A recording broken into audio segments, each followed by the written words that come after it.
வணக்கம். குரு பகவான் அதிசார பலன்.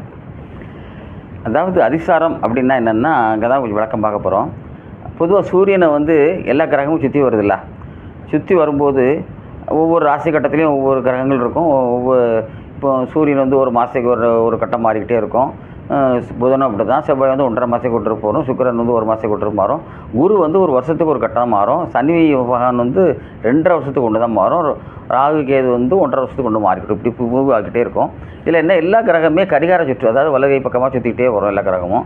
ஆனால் ராகு கேது மட்டும்தான் ரிவர்ஸில் சுற்றும். அது நிழல் கிரகங்கள்னு சொல்லுவாங்க. இது இப்படி சுற்றி வரும்போது ஒரு குறிப்பிட்ட காலம் சில கிரகங்கள் பின்னோக்கி செல்லும், சில காலத்தில் முன்னோக்கி வரும்.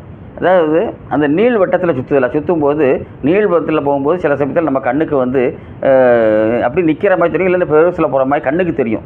பொதுவாக பூமியிலேருந்து பார்க்கும்போது இப்படி தெரியும்.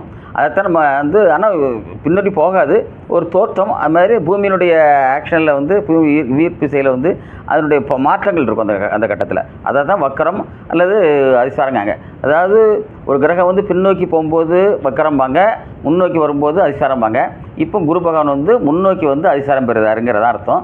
இது இதை இப்போ விளக்கிறது தான் இந்த இது. அதாவது ஒரு 3 மாதம் தான் பலன் இருந்தாலும் இந்த இது என்னென்ன விளக்கிகளான்ட்டு இந்த பலனை எப்படி கிடைக்கிறான்னா, பிரபல ஜோடர் பண்டித காலையில் என்னுடைய உதவியாளர் இந்த ஏபி சாமி தலைமையில் ஜோதிடக்குழு தான் இதெல்லாம் கணிச்சிட்டு வரோம். பொதுவாக நாங்கள் எல்லாமே அந்த வகையில் பார்த்தா இப்போ அதிசாரம். இப்போ சிம்மராசியை பொறுத்த வரைக்கும் பார்த்திங்கன்னா, இப்போது இது எப்படின்னு பார்ப்போம். சிம்மராசிக்கு இந்த அதிசாரம் எப்படின்னா, இப்போதைக்கு குரு பகவான் இதில் மிதுன ராசியில் இருக்கார். அதிசாரம் பெற்று கடகராசிக்கு வராரு.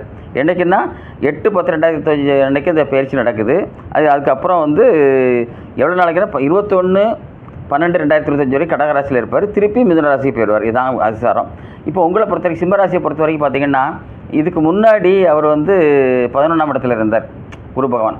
11ஆம் இடம் ரொம்ப சூப்பரான இடம், உண்மையில் ரொம்ப சிறப்பான இடம். நிறைய பலன்களெல்லாம் அனுபவிச்சிருப்பீங்க. நிறைய குடும்பத்தில் உள்ள, ஏன்னா குரு பகவான் மட்டும்தான் முக்கிய கிரகங்களில் நல்லா நன்மை தந்துக்கிட்டு இருந்தார். அது ஒன்று சொல்லணும். மற்ற சனி பகவான் 7ஆம் இடத்துல இருக்கார். குரு இது ராகு 7ல் இருக்கார். அதில் இது கேது உங்கள் ராசியில் இருக்கார். இதெல்லாம் சுமார் இருந்தாலும் குரு உங்களுக்கு பக்கபலமாக இருந்தார். உங்களுக்கு சுப நிகழ்ச்சி நடத்திருப்பார். உத்தியோகத்திலலாம் நல்லா கொடுத்துருப்பார். தொழிலையும் நல்லா வளர்ச்சி கொடுத்துருப்பார். இந்த நிலையில் தான் இப்போ அதிசாரம் பெற்று உங்கள் ராசிக்கு வராரு. இது சிறப்பான இடம்னு சொல்ல முடியாது. உங்கள் ராசிக்கு 12ஆம் இடத்துக்கு வராரு. 12ஆம் இடம் அவ்வளவு சிறப்பான இடம் கிடையாது இப்போ.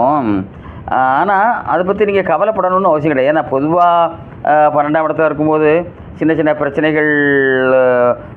பிரச்சனைகள் வரலாம், இடையூறுகள் வரலாம். உதாரணமாக எடுத்துக்கிட்டிங்கன்னா, எப்படின்னா பொருள் விரயமாகலாம். அடுத்தால சின்ன சின்ன தொல்லைகள் அப்படியே வரலாம், வீண் அலைச்சல் உருவாகலாம். இதுதான் பொதுவானது 12ஆம் இடத்துல இருக்கும்போது. 12ஆம் இடத்துல இருக்கிறாரு. இது இப்போ குரு பகவான் சாதகமற்ற இடத்துல இருக்கிறாரு அப்படின்னு நீங்கள் கவலைப்படண்டா. ஏன்னா குரு பகவான் ஒரு ஆசிரியர் மாதிரிப்பட்டவர். அதாவது தவறை சுட்டி காட்டுவார், திருத்திக் கொள்வதற்கு வழியை கொடுப்பாருன்னு. அதாவது அவர் கண்டிக்கிறதும் கூட நமக்கு நன்மைக்காக தான் கண்டிப்பார் குரு பகவான் சாதகமற்ற. அந்த வகையில் பார்த்திங்கன்னா, இந்த குறிப்பிட்ட காலம் குரு பகவான் உங்களுக்கு ஏகப்பட்ட படிப்பினை தருவார். உதாரணத்துக்கு நீங்கள் தொழில் பண்ணுறீங்க, எதாவது பண்ணுறீங்கன்னு வச்சுருங்களேன். உங்களை நல்ல மாதிரியே உங்களை ஏமாற்றிக்கிட்டப்போ உங்களுக்கு கண்டுபிடிக்க தெரியாது. ஆனால் இந்த காலத்தில் கண்டுபிடிக்கலாம். அதுதான் குரு பகவான் உங்களுக்கு அதிசாரம் பெற்று சில இந்த 3 மாதத்தில் உங்களுக்கு நிறைய தீர்வுகளுக்கு ஒரு வழிகாட்டிப்படும். இந்த அதிசாரம் பெற்று முடித்த உடனே உங்களுடைய வளர்ச்சியில் அபார வளர்ச்சி கிடைக்கும். அதுக்கப்புறம் 12ஆம் இடத்துக்கு வருவாரா. இந்த காலத்தில் நிறைய படிப்பினை நீங்கள் நிறைய உணர்ந்திருப்பீங்க.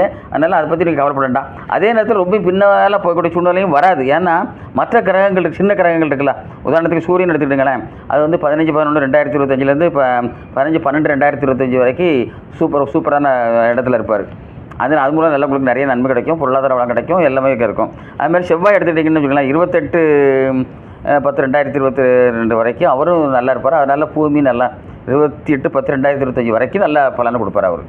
அதனால் சொத்துக்கெல்லாம் வாங்கலாம், எல்லாம் வாங்கலாம், எல்லாம் பாதுகாப்பு தொழில் நல்லா இதாக இருப்பாங்க. அவருக்கு நன்மை தருவார். புதனை வச்சு எடுத்துக்கிட்டால் புதன் 7/12/2025 அப்புறம் நல்ல தருவார். அவர் இப்போ நல்ல கேள்விகள் நல்லா கொடுப்பார். அதாவது நல்ல அறிவுபூர்வமான வேலைகளை உங்களுக்கு உண்மைப்பார். சுக்கிரனை பொறுத்த வரைக்கும் நிறைய உங்களுக்கு நன்மை தந்துகிட்டே இருப்பார். இப்படி சின்ன கிரகங்கள் உங்களுக்கு நன்மை தந்துக்கிட்டு இருந்தாலும் குரு பகவான் உங்களுக்கு நிறைய படிப்பினை தந்து உங்களை முன்னேற்றத்திற்கு வழிகாட்டிட்டு போயிடுவார். இதுதான் இது நல்லா, இது ஒரு பெரிய இதே இல்லை, உங்களுக்கு இது நல்லா தான் வந்துருக்கலாம். இது பரிகாரம் எடுத்துக்கிட்டிங்கன்னா நீங்கள் நவகிரகத்தை சுற்றி வாங்க, எல்லா கிரகத்துக்கும் சொல்லுங்க. உங்கள் இஷ்ட தேவதைக்கு வந்து குரு, அதாவது உங்கள் குலதெய்வத்தை நீங்கள் வழிபடுங்க, உங்களுக்கு நல்லாவே இருக்கும். இந்த குரு அதிசாரங்கிறது வந்து உங்களுக்கு ஒரு பெரிய திருப்புமுனை ஏற்படுத்தக்கூடிய அளவுக்கு அமையும். நன்றி, வணக்கம்.